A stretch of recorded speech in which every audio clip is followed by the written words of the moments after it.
My name is Diana Myers. I am 28 years old. 15 years ago, when I was just 13, my own parents threw me out of the house like yesterday's trash.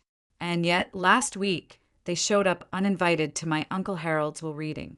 Uncle Harold was the man who actually raised me for the past 15 years. My parents walked into that conference room with confident smiles and a highly paid private attorney, absolutely certain they were about to walk out with millions of dollars. But when the estate attorney, Margaret Morrison, opened that sealed envelope and began reading, those arrogant smiles vanished. When she reached Clause 7, my mother, the woman who once looked me in the eye and declared I was no longer her daughter, shot to her feet. Her face went chalk white, her mouth hanging open in sheer disbelief.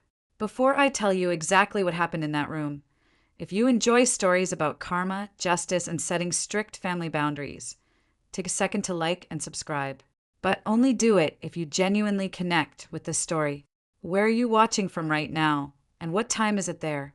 Drop a comment and let me know. To fully understand why my mother reacted the way she did, I need to take you back to the summer of 2010. Back then, I was a 13-year-old girl who genuinely believed she was the root cause of every single problem in her family. Growing up in a modest house in southeast Portland, I learned very early on that love in our family was not distributed equally. My father, Richard Myers, worked as an auto mechanic at a shop downtown. He was a man of very few words, and most of those words were spent simply agreeing with whatever my mother said. He had no backbone of his own. My mother, Sandra, worked the checkout line at a local grocery store.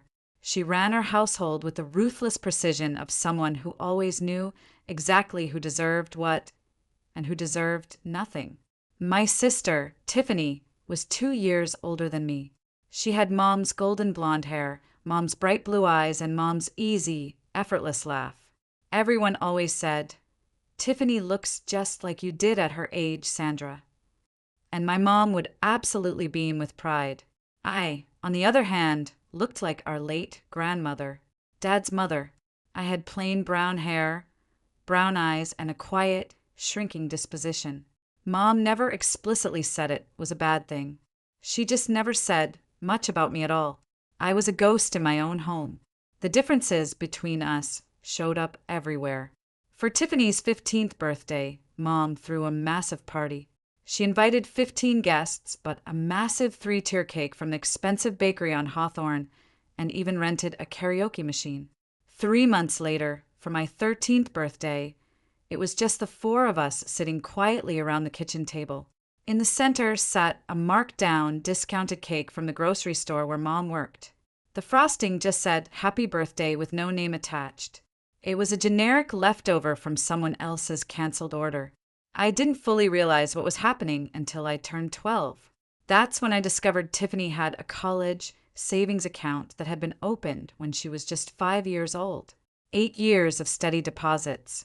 Thousands of dollars. I innocently asked Mom why I didn't have one too. She looked at me like the question itself was offensive. "Tiffany needs money for college," she said coldly. "You'll figure something out. You're good at adapting." That was the exact moment I understood my place in the family. I was the spare child, kept around, but never truly wanted. But the summer of 2010 changed everything. In April of that year, I applied for the Oregon STEM Summer Academy at Oregon State University. It was a highly competitive, 6-week residential program for students who showed exceptional promise in science and mathematics. The scholarship covered absolutely everything: tuition, room and board, and materials. The total value was over $4,200. I didn't tell anyone I had applied. I had learned the hard way not to get my hopes up out loud in that house. On May 15th, the acceptance letter arrived in the mail. Out of over 2,000 applicants from across the state of Oregon, 50 students had been selected, and I was one of them. For exactly one afternoon in my childhood, I felt like I actually mattered. Then, Tiffany found out about a performing arts camp in California that her drama teacher had mentioned. It was a 3-week camp, no scholarship, And the price tag was a staggering $3,800. That night at dinner, Mom announced the solution she had worked out in her head. "Diana, you'll decline that science thing," she said casually, taking a bite of her food. "We can't afford to send both of you to summer programs, and Tiffany's camp will really help her college applications." She said it like she was discussing the weather, not casually crushing my biggest dream. I stared down at my plate. The words tumbled out of my mouth before I could stop them. No. The entire table went dead silent. Even the refrigerator seemed to stop humming. "Excuse me." Mom's voice dropped to that dangerous, quiet register I'd heard her use on store customers who tried to use expired coupons. "This scholarship isn't your money to redirect," I said. My voice was shaking, but it was crystal clear. "I earned this. It's mine." Mom looked at me like I had transformed into a monster right before her eyes. She set her fork down. "If you can't sacrifice for this family," she said slowly, "then you are not part of this family." At 13, I thought she was just being dramatic. I thought she was just angry. I didn't realize she meant it literally. 3 days after that dinner, I came home from the public library to find my entire life packed into 2 black garbage bags sitting on the front porch. My mother stood in the doorway, her arms tightly crossed. She didn't look angry anymore. She looked resolved. She looked like someone who had just finished taking out the trash. "I called Harold," she said flatly. "He'll be here to pick you up. From now on, you're his problem." I stood there on the porch I had known my entire life, my brain completely unable to process what was happening. Behind my mom, I could see my dad standing in the hallway shadows. He didn't look at me. He didn't step forward. He didn't say a single word. I looked up at the second-floor window. Tiffany was watching me from behind the curtain. When our eyes met, she quickly stepped back into the shadows of her room. She didn't come down. I waited on that porch from 6 o'clock in the evening until 10 o'clock at night, for agonizing hours. My mother had gone back inside after the first 5 minutes. They didn't even turn the porch light on for me. Uncle Harold lived in Seattle, a 3-hour drive away. He had driven through the night the second he got the call. When his gray Honda finally pulled into our driveway, I was still sitting on those garbage bags, my knees pulled tightly to my chest, shivering in the dark. He got out of the car. He didn't say anything at first. He just walked up the steps, looked down at me, and wrapped me in a hug so tight I could barely breathe. "From now on," he said quietly into my hair, "you have a home." That night, as we drove north through the darkness toward Seattle, I didn't know that my mother had signed a legal document before Uncle Harold left. I didn't know what that piece of paper meant. I was just a terrified kid staring out the passenger window, crying quietly, wondering what I had done wrong to be thrown away. It would take 15 years for that document to resurface, and when it did, it would destroy them. Uncle Harold's house in Seattle's Ballard neighborhood wasn't a mansion, but it felt enormous compared to the cramped, tent space I had occupied in my family's home. For the first time in my entire life, I had a bedroom that was entirely mine. But far more importantly, I had an adult who actually believed in me. Uncle Harold had built his company, Myers Property Holdings, entirely from scratch. It was a commercial real estate company he started with a single, small office building he bought after working double shifts for 6 straight years. By 2010, he owned 8 lucrative properties across the Seattle metro area. He had never married. He never had children of his own. When I arrived on his doorstep with nothing but 2 garbage bags of clothes, he didn't just take me in. He invested in my soul. Over the next 4 years, I poured every ounce of my pain and energy into my education. I graduated from Ballard High in 2014 as class valedictorian, president of the math club with a perfect 4.0 unweighted GPA. The University of Washington offered me admission with a handsome scholarship to their Foster School of Business. By 2018, I had my bachelor's degree in finance, graduating summa cum laude. Uncle Harold didn't just give me an allowance, he gave me opportunity. Starting my sophomore year of college, I interned at his company. I learned the real estate business from the ground up: data entry, lease analysis, tenant relations, property assessments. In 2019, after spending 18 grueling months at a Big Four style accounting firm, I officially earned my CPA certification. 1 year later, Uncle Harold proudly offered me a position as his company's controller. By 2021, I was the CFO. On my 26th birthday, I was managing a portfolio of 12 commercial properties with a combined value of $23.7 million. Uncle Harold sent me an email that morning. I still have it saved on my phone. The subject line simply read, "To my daughter." The message inside was brief, but it meant the world. You don't need to prove anything to the people who abandoned you, but you do need to prove to yourself that you're worthy. And you have. Happy birthday, Diana. In all those 15 years, my biological family reached out to us exactly 3 times. The first was in 2012. My mother called Uncle Harold's phone, not mine, to ask for $5,000. Dad had lost his job at the auto shop. Times were hard. She told Harold that surely he could help his own flesh and blood. Uncle Harold coldly declined. He told me about the call afterward, his jaw tight with anger. "They haven't asked about you once," he said, shaking his head. "Not how you're doing in school, not if you're okay. They just want a handout." The second contact came in 2016. Tiffany mailed me a wedding invitation. There was no personal note attached. "No, I miss you. No, I hope you're well." Just a formal, mass-printed card with my name and Uncle Harold's Seattle address on the envelope. I didn't attend. I didn't send a gift. I didn't respond at all. The third time was in 2020. My mother sent me an email. It was the very first direct contact she had initiated since throwing me onto the porch a decade earlier. The subject line read, "Checking in." The message casually mentioned that she had seen a glowing article in the Seattle Business Journal about Myers property holdings expanding into the East Side market.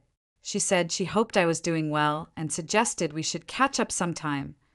I deleted the email without a second thought. I wasn't holding on to grudges. I had simply built a beautiful, peaceful life that didn't include them, and I saw absolutely no reason to poison my peace. But then came the summer of 2024. Uncle Harold received a diagnosis that shattered my world. Advanced stage congestive heart failure. The doctors gave him 12 to 18 months. He only lasted 8. During those final, precious months, Uncle Harold met with his estate attorney multiple times. He updated his will in June 2024, 6 months before he passed. When I gently asked him about it, not wanting to think about losing him, he just smiled his warm, familiar smile. "Everything's taken care of, kiddo," he said, squeezing my hand. "You just focus on running the business. I've handled the rest." I didn't know what he had written. I didn't know about the secret clauses. I trusted him completely. I had absolutely no idea the storm that was coming. Uncle Harold passed away on February 28th, 2025. He went peacefully in his sleep at Swedish Medical Center, with me sitting beside his bed, holding his hand until the very end. 1 week later, on March 7th, I was sitting in my office at Myers Property Holdings, trying to drown my grief in paperwork when my phone buzzed. It was an unknown Portland number. I almost let it go to voicemail. "Diana." The voice was instantly recognizable. 15 years hadn't changed my mother's particular way of saying my name. She still said it like she was tasting something bitter that she desperately wanted to spit out. "Sandra," I replied. I kept my voice perfectly neutral. I didn't call her mom, just her first name. There was a brief pause on the line. I could almost hear the gears turning in her head as she recalibrated. "I heard about Harold," she said, her voice dripping with fake sympathy. "I'm so sorry for your loss. I was thinking I should come up for the memorial service. Pay my respects." "The memorial was 3 days ago," I said flatly. Another awkward pause. "Oh, well, I also heard there's a will reading coming up. Family has a right to attend these things, especially when it involves a brother's estate." And there it was. The real reason for the call. The vulture was circling. How did you find out about the will reading? I asked. I have an attorney, Victor Harrington. He made some calls, she said, a hint of smugness bleeding through. The name sparked a faint memory. Uncle Harold had mentioned a Victor Harrington once, an attorney he had consulted years ago and strictly decided not to work with. I immediately called Margaret Morrison, Uncle Harold's fiercely protective estate attorney. The next morning in her office, she confirmed my worst suspicions. Sandra and Richard had hired Victor Harrington to file a formal legal claim challenging the will. Their grounds? Undue influence. They were alleging that I had maliciously manipulated a sick, dying man in his final months to steal his fortune. They were also demanding to attend the will reading, claiming their rights as immediate family members of the deceased. I sat in Margaret's office, staring out the window at the Seattle skyline. I thought of the photo of Uncle Harold on my desk. In the picture, he was smiling, almost like he had known this exact thing would happen, almost like he had laid a trap. Margaret Morrison's office occupied the 47th floor of the Columbia Center. Rain streaked the glass as Margaret laid out the brutal reality of the situation. Victor Harrington filed a formal challenge to the will on behalf of Richard and Sandra Myers, she said, sliding a thick legal document across her mahogany desk. They're demanding 50% of the entire estate. Their legal theory is that, as Harold's only surviving sibling, Richard should be entitled to inherit under intestacy rules, or at the very least, receive a massive share that reflects the natural bonds of brotherhood. Natural bonds, I repeated, scoffing. Richard and Harold hadn't spoken in 8 years before I even came to live with Uncle Harold. Did you know that? Margaret nodded slowly. I'm aware. Harold told me the entire history. But Diana, that's not what concerns me about this filing. She pulled out another page from her folder, looking grave. They don't actually need to win this case in court. If this goes to litigation, the entire estate could be frozen by a judge for 12 to 18 months during discovery and trial. Meanwhile, your commercial properties need management. Tenants need attention. Mortgages and bills need to be paid. A protracted legal battle could cost hundreds of thousands of dollars in legal fees and potentially devalue the entire portfolio. I leaned back in my chair, the realization dawning on me. So, they're betting that I'll just pay them off to make them go away. Exactly. That's the strategy, Margaret agreed. It's legal extortion. It's not unusual in high-net-worth estate disputes. I looked down at the challenge filing. In the section describing our family history, Sandra had actually written that I had abandoned my family as a teenager and exploited Harold's loneliness. My blood boiled. The woman who packed my life into garbage bags and locked me out in the cold was now claiming on legal documents that I abandoned her. Do you have any documentation about your circumstances in 2010? Margaret asked gently. Anything at all that establishes what actually happened the night you went to live with Harold? I thought back to that traumatic night on the porch. The garbage bags, the 4-hour wait, Uncle Harold's headlights cutting through the darkness. I was 13 years old, Margaret, I said, my voice tight. I didn't exactly keep filing cabinets. You didn't, Margaret said, a slight, sharp smile touching her lips. But Harold did. She reached for her desk phone, dialed her assistant, and asked for a specific archived file number. 20 minutes later, her assistant walked in with a yellowed, slightly faded folder. Margaret opened it carefully, scanning the contents. Then she looked up at me with an expression I couldn't quite read. Diana, did you know about this? She slid a single piece of paper across the desk. I looked down. The bold header at the top of the page read, Voluntary Relinquishment of Parental Rights and Transfer of Guardianship, dated July 15th, 2010. The legal document explicitly stated that Richard James Myers and Sandra Ellen Myers, being of sound mind, voluntarily relinquished all parental rights, claims, and responsibilities for their minor daughter, Diana Marie Myers, and that they transferred full, uncontested legal guardianship to Harold Raymond Myers. At the bottom of the page were 4 signatures in black ink: my mother's, my father's, Uncle Harold's, and the official stamp of a notary public from King County, Washington. "They didn't just kick you out, Diana," Margaret said, her voice dropping to a whisper. "They legally gave you away. They signed away their parental rights. As far as the law is concerned, Sandra and Richard Myers permanently stopped being your parents the exact moment they signed this document 15 years ago." My hands began to tremble. I had been 13 years old, sitting on a cold concrete porch in the dark, crying for my mother. I had absolutely no idea that inside the warm house, she had been sitting at the kitchen table, legally signing me out of her life forever. What does this mean for their claim against the estate?" I asked, my voice barely audible. Margaret's expression shifted from sympathetic to utterly ruthless. "It means Richard has absolutely zero standing to claim an inheritance through a familial relationship. Legally, he is not your parent. He severed that blood connection himself, in writing, with witnesses a decade and a half ago." Margaret leaned forward, offering me 2 paths. Option 1, we negotiate.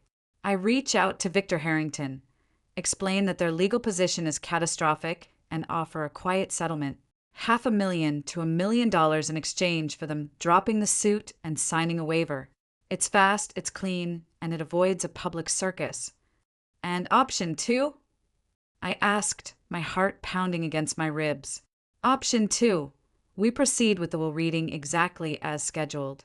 They've demanded to attend as immediate family members. We let them walk right into the room, and then in front of everyone, we present the evidence, the relinquishment document, the full history, everything Harold wanted disclosed." Margaret paused, looking deeply into my eyes. "Harold anticipated this, Diana. He left highly specific instructions for how to handle exactly this scenario. He wanted the truth on the record." I went home that night and didn't sleep a wink. I sat in the living room of the house Uncle Harold had left me, staring at the family photos on the mantel. In every photo, Uncle Harold was beaming beside me. There were no photos of Richard or Sandra. I thought about Uncle Harold's email. "You don't owe them anything, but you owe yourself the truth at 7 o'clock the next morning." I called Margaret. "I want the will reading to proceed," I said, my voice cold as steel. "No settlement, no buyout. If they want to be present for this, let them come. But we are not hiding a single thing." "Are you absolutely sure?" Margaret asked. "Once this becomes public in that room." "They chose to make this public when they filed a lawsuit against a dead man," I replied. "I'm just respecting their choice." The will reading was scheduled for Friday, March 14th at 2 p.m. 5 days away. The next few days were an absolute blur of preparation. My best friend, Elena, who was also the HR director at our company, helped me organize the documentation. We pulled 47 different emails Harold had written over 10 years, meticulously documenting his utter disgust for Richard's financial exploitation. We pulled financial reports proving that under my leadership as CFO, the company's value had skyrocketed by 34%. On Thursday evening, the night before the showdown, I met with my therapist, Dr. Hayes. "Remember why you're doing this, Diana," she cautioned gently. "You're not seeking revenge. You're closing a chapter. There's a big difference. What if I feel immense satisfaction when they finally realize they've lost everything?" I asked. Dr. Hayes smiled. "That's called justice, Diana. Feeling validated when the truth comes to light isn't cruelty. The real question is what you choose to do afterward." I drove home that night through Seattle's rain-slicked streets. I looked in my bathroom mirror before bed. "She has no power over you anymore," I whispered to my reflection. "Only you get to decide your story now." Friday was coming, and I was ready for war. Okay, let me pause here for a second.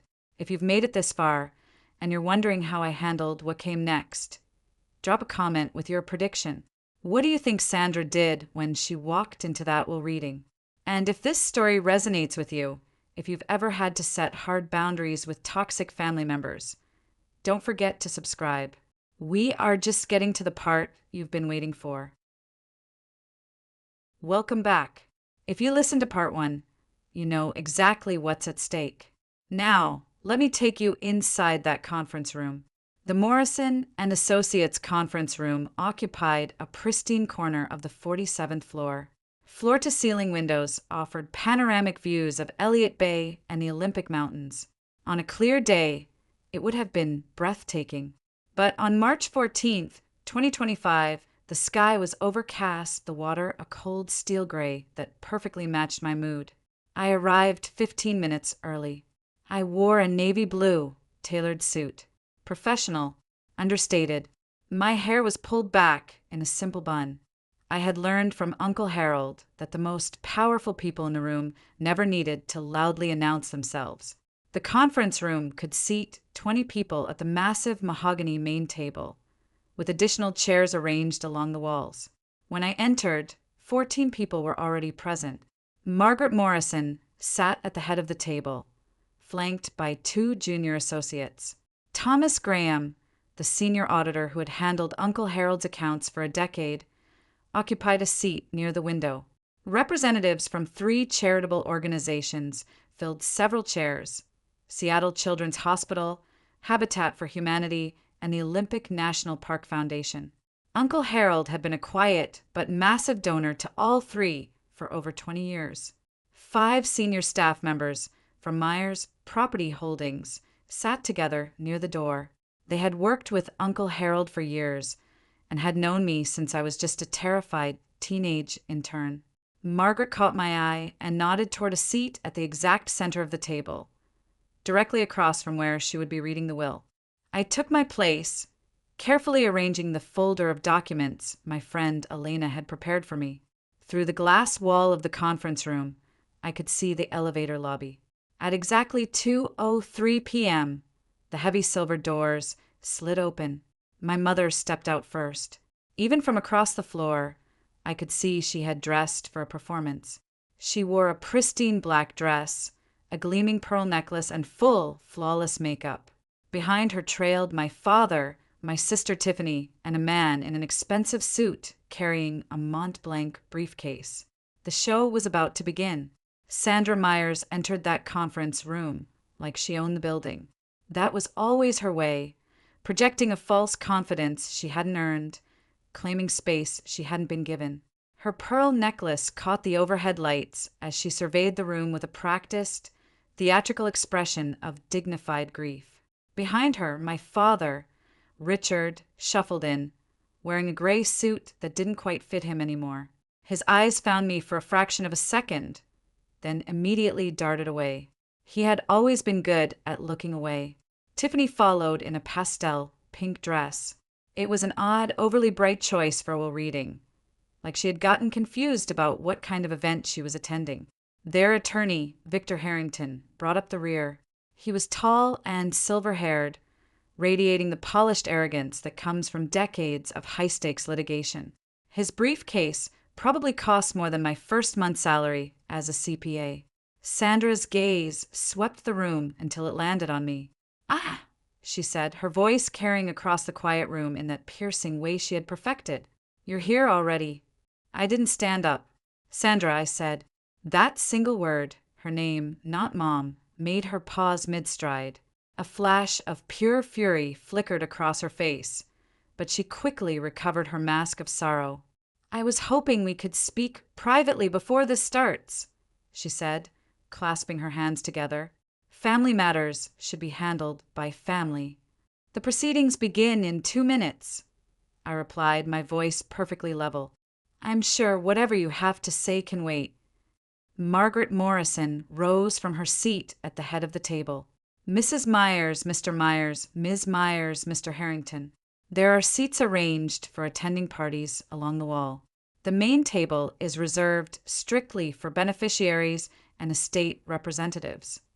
Sandra's jaw tightened visibly. She had expected a seat at the absolute center of power. Instead, she was being directed to the margins. She wasn't even allowed at the table. But Sandra didn't take her seat quietly. Instead, she took a detour past the representatives from Seattle Children's Hospital, pausing to introduce herself. "I'm Sandra Myers," she said, loud enough for the entire room to hear. "Harold's sister-in-law. We were quite close for many years, before this unfortunate estrangement." She glanced meaningfully in my direction. The hospital representative, a dignified woman named Dr. Patricia Wells, nodded politely but didn't say a word. Sandra continued, undeterred by the icy reception. "It's so tragic how some people come into a family and create division. Harold was such a generous man, so trusting. Perhaps too trusting." I kept my eyes on my folder. I didn't respond. I had learned a long time ago that Sandra fed on reactions. If you starved her of a reaction, she suffocated. Tiffany, settling into a chair against the wall, decided to add her piece. "Uncle Harold used to visit us in Portland all the time when we were little. I don't understand why she gets to sit up there, and we're stuck back here." Victor Harrington was already taking notes on his legal pad, documenting everything, trying to build their bogus, undue influence case, looking for any reaction from me he could twist. I gave him absolutely nothing. As Margaret organized her papers, Sandra's voice cut through the room one last time. "A child who has been rejected by her parents usually has a reason. I just wish Harold had seen through her the way we did. A mother always knows." The cruel words hung heavily in the air. Several people in the room shifted uncomfortably. Thomas Graham, the auditor, was staring at Sandra with open disgust.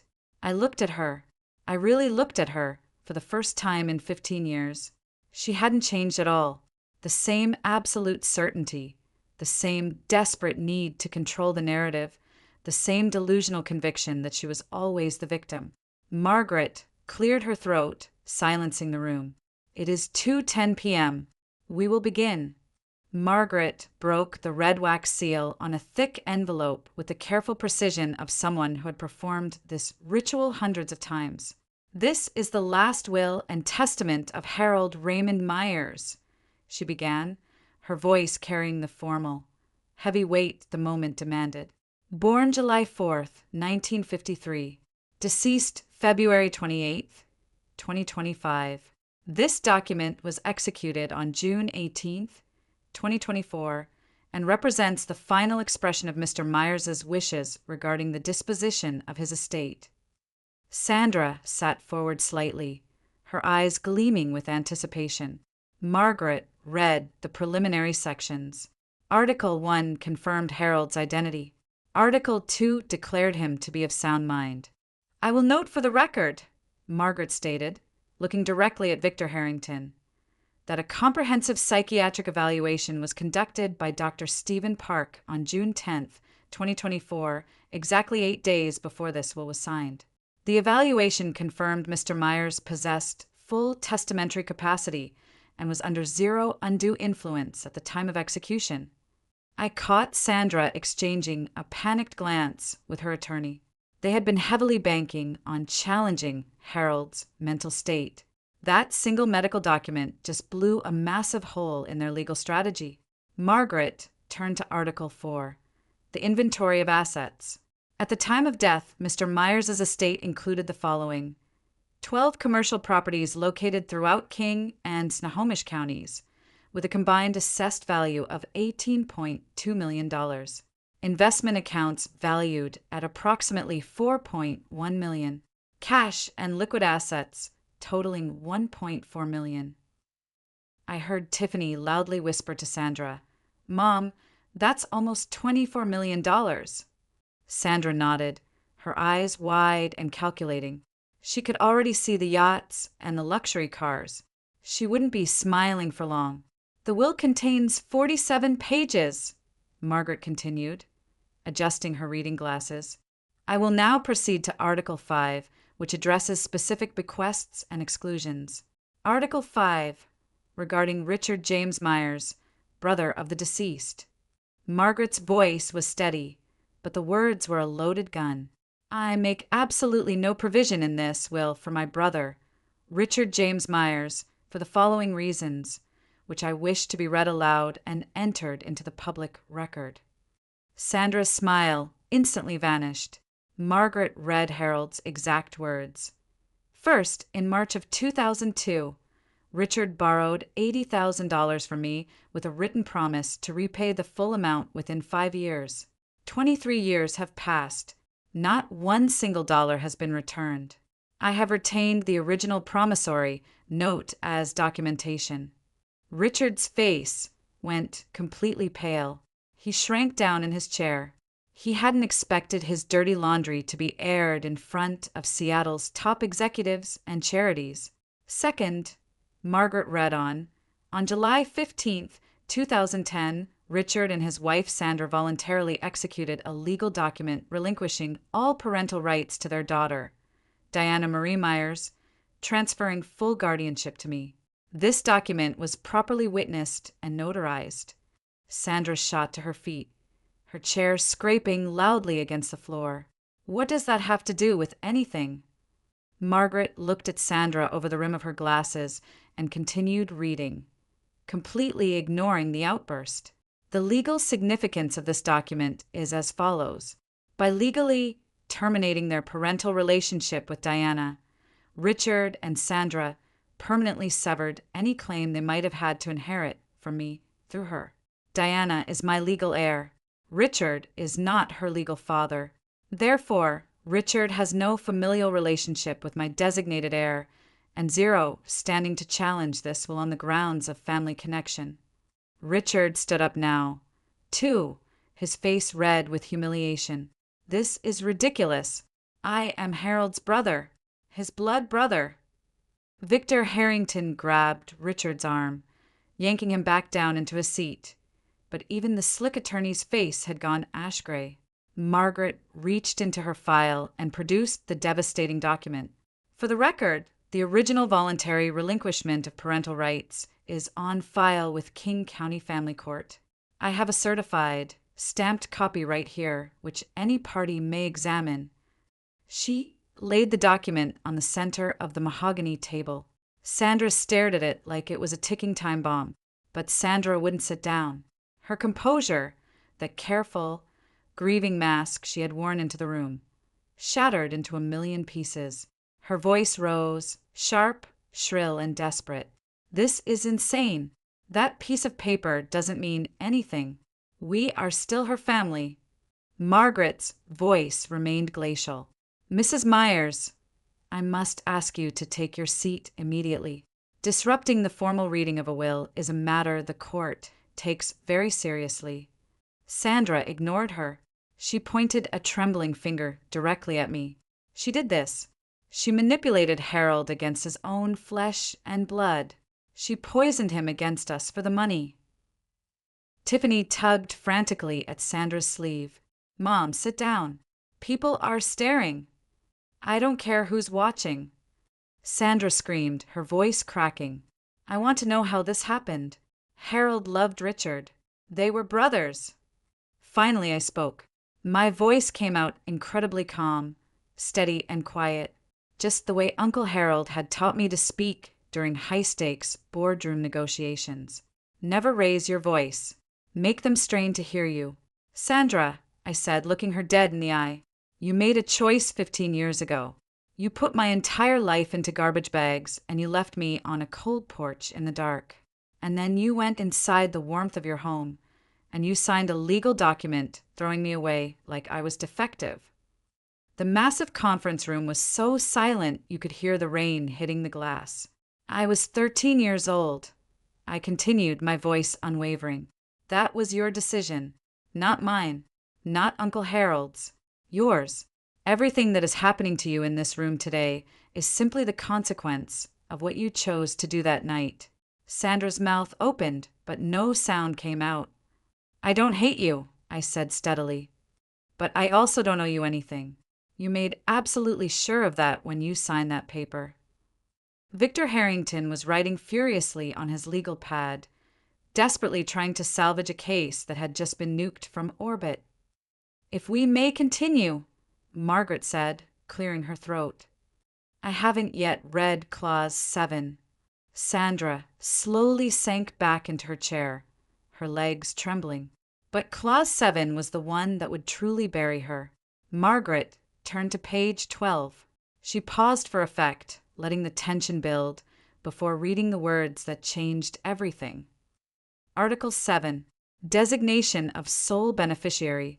I hereby bequeath the absolute entirety of my estate, including all real property, investment accounts, liquid assets, and personal effects, to my legally adopted daughter, Diana Marie Myers. Adopted. The word hung in the air like a thunderclap. Sandra's face went shockingly white. Not pale, actually white, as if the blood had been violently drained from her body. Adopted. Richard's voice was a hoarse, pathetic whisper. Since when? Margaret answered with lethal precision. Mr. Harold Myers formally and legally adopted Diana Marie Myers on September 12th, 2012, when she was 15 years old. The adoption was finalized in King County Family Court. Because Mr. and Mrs. Myers had already legally relinquished their parental rights in 2010, absolutely no additional consent or notification was required from you. Tiffany stared at me, her mouth agape. So, you're not even related to us anymore. I met her eyes. Not legally. Not since Mom and Dad signed me away. Margaret continued reading Harold's words.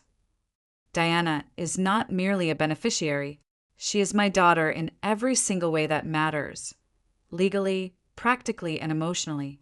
She has worked alongside me for years, proven her immense competence and flawless integrity, and I trust her completely to continue the legacy I began. There is no one on this earth more deserving of this inheritance, and no one I love more. My vision suddenly blurred. I blinked back hot tears. Uncle Harold had never told me the full, beautiful language of this clause. He had kept it a secret, waiting for this exact moment, knowing it would protect me. Sandra was shaking her head back and forth slowly, like a woman trapped in a nightmare. This can't be legal, she whispered hoarsely. Victor! Tell them this can't be legal.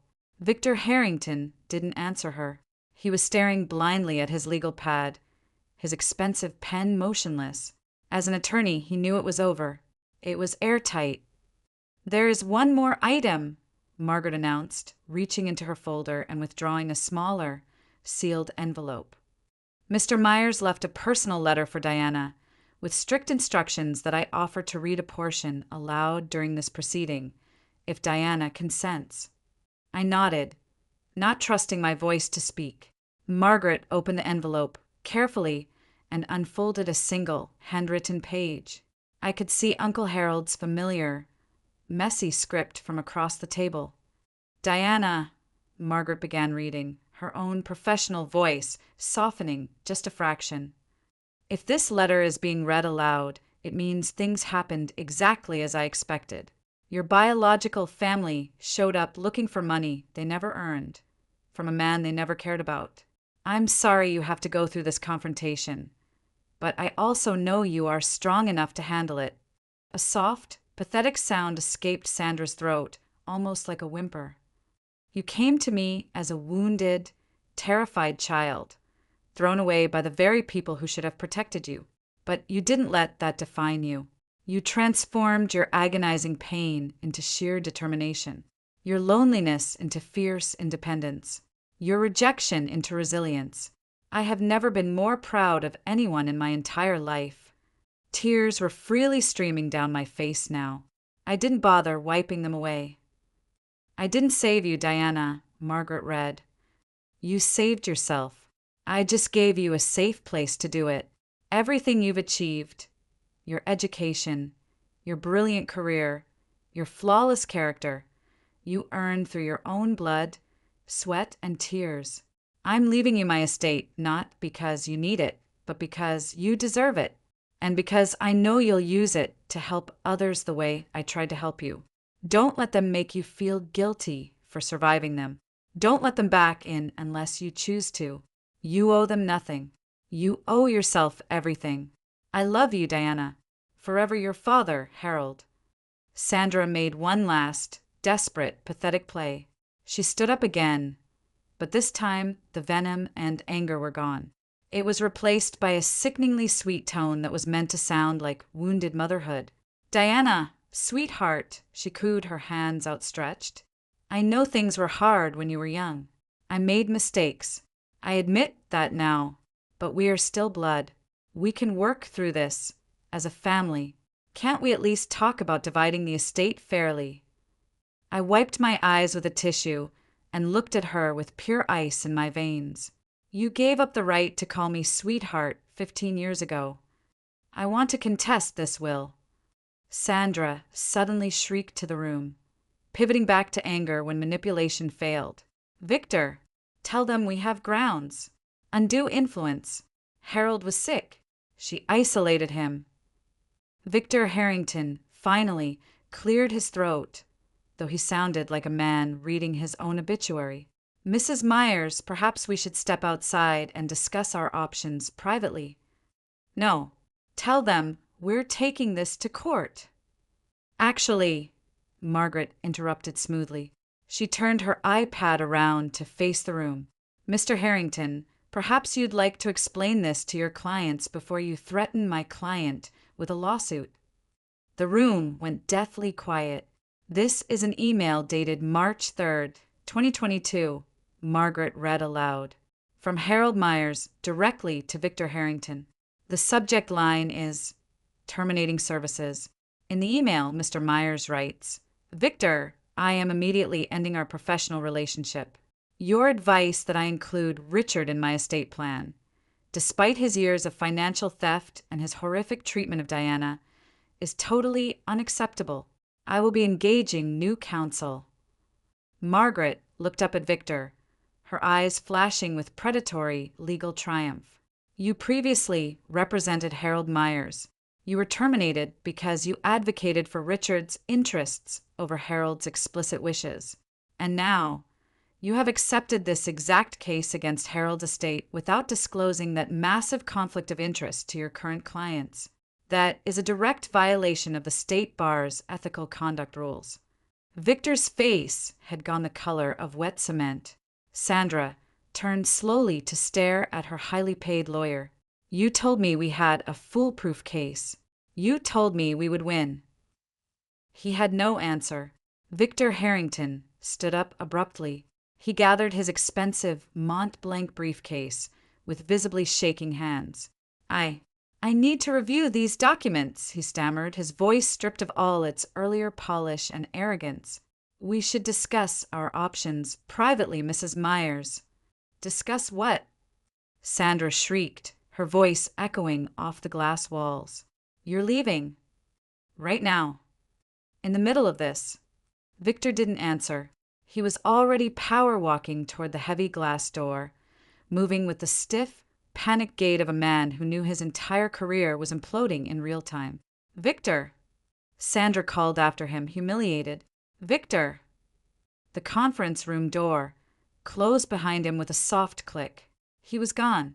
Sandra stood frozen, completely abandoned by her own attorney in front of every powerful person she had hoped to intimidate. Richard hadn't said a word in 20 minutes. He sat slumped in his chair, staring blankly at the carpet. He had spent his entire pathetic life blindly following Sandra's lead, and now she had finally led them both off a cliff. Tiffany was crying quietly into her hands, though I couldn't tell if she was mourning the loss of the money or the sheer public humiliation. Sandra turned back to me one more time. The mask was entirely gone. Underneath, it was just naked desperation, and beneath that, perhaps the very first stirrings of actual regret. "Diana," her voice broke. "We can still. We're still a family, aren't we? Blood is blood. You could still." I stood up from the table. I smoothed my suit jacket. "Sandra, you stopped being my family on July 15th, 2010. You signed the document yourself. I didn't make that choice. You did." I gathered my folder. "I don't hate you. Honestly, I feel incredibly sorry for you, but you have absolutely no claim on me. Not legally, not emotionally, not in any way that matters. I turned to Margaret. Can we finish the remaining articles? Margaret nodded. Sandra sat down heavily, utterly defeated. She didn't speak another word for the rest of the reading. Margaret read the final sections smoothly. Uncle Harold left $500,000 to Seattle Children's Hospital for a scholarship fund, $300,000 to Habitat for Humanity to build affordable homes, $200,000 to the Olympic National Park Foundation. The charity representatives beamed with gratitude. I promised them, on the record, that I would personally continue Harold's legacy of giving. At 3:47 p.m., Margaret formally concluded the reading. The will has been read in its entirety. All legal requirements have been satisfied. Ms. Myers, the estate should be fully settled and transferred within 14 business days. People began to rise, polite conversation murmuring to life around the room. Sandra stood up slowly. She looked like a woman who had aged 10 years in the span of 2 hours. Richard was already shuffling out the door, eager to escape. Tiffany gathered her purse and followed him without looking back. But Sandra lingered. She turned to look at me one final time. Her expensive makeup had smeared under her eyes. The arrogant, entitled woman who had marched into this room demanding millions now looked small, diminished, and entirely broken. She opened her mouth. I saw her lips form what might have been the beginning of the words, "I'm sorry." But she couldn't do it. Her pride wouldn't let her. She closed her mouth, turned away, and walked out the door. I watched her go, this woman who had thrown me away like damaged goods. I felt a brief flicker of something. Not satisfaction, not vindication. It was just the strange, quiet emptiness that comes when a painful chapter finally, permanently closes. Okay, let me take a deep breath here. That was the exact moment I had been dreading and hoping for my entire adult life. If you have ever had to stand up to an abuser, to someone who hurt you and still genuinely believed they were the victim, you know exactly how exhausting it is. Have you been through something similar? Please, tell me your story in the comments. I read every single one. Let me tell you what happened after that conference room emptied. 1 week later, Margaret Morrison filed a formal, devastating complaint with the Washington State Bar Association against Victor Harrington. 2 months later, he was suspended from practicing law for 6 months, fined $15,000, and publicly disgraced. 3 of his biggest corporate clients dropped his firm overnight. I didn't seek revenge against him. He built his own prison. 3 weeks after the reading, I got an email from Sandra. She blamed her actions on being overwhelmed and financially struggling when I was a kid. She begged to talk, claiming, "I'm your mother. Nothing can change that." My therapist helped me write my response. It was exactly 4 sentences long. "Sandra, I've read your email. I forgave you a long time ago for my own peace, not for yours. But I do not want a relationship with you. Please never contact me again." She never replied. 2 months later, I received a handwritten letter from my sister, Tiffany. She didn't ask for money. She didn't make excuses. She simply confessed that she had watched me crying on the porch for 4 hours that night, and that her cowardice had haunted her for 15 years. She took full accountability. It was the first honest thing anyone in my biological family had ever said to me. I wrote her back. I established ironclad boundaries. No talk of money, no contact with our parents. I offered her a 15-minute video call once a month. She accepted. We aren't close sisters, but we are slowly building something new, entirely on my terms. Today is March 14th, 2026, exactly 1 year since the will reading. This morning, I stood outside the very first commercial building Uncle Harold ever bought back in 1987. A beautiful bronze plaque was mounted beside the door. It reads, "The Harold R. Myers Building, in memory of a man who chose love over blood." In the past year, under my leadership, Myers Property Holdings has grown its portfolio to $26.5 million.